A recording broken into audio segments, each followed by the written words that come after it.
Golden nights and diamond stars, living in our flashy cars, silk and velvet.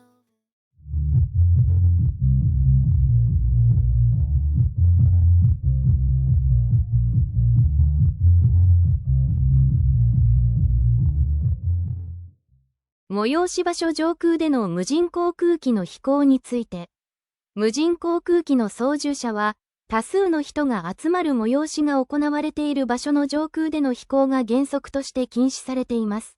多数のものの集合する催しとは、特定の場所や日時に多数の人が集まるもの。無人航空機が落下した場合の危害防止の観点から総合的に判断。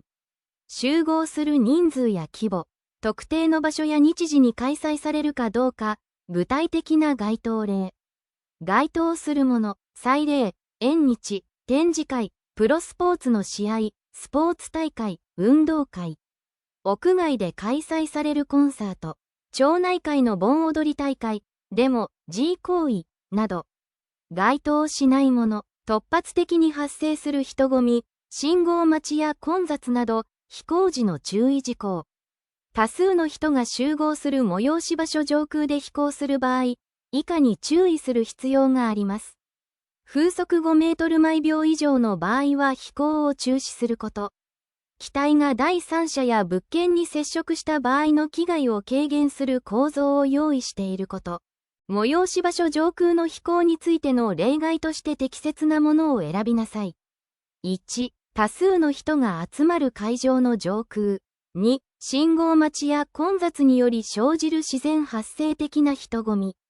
3、デモ行為。正解に。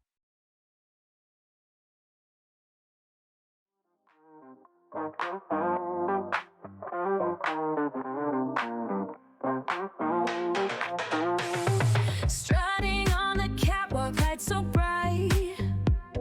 Shades hide the future, feeling right.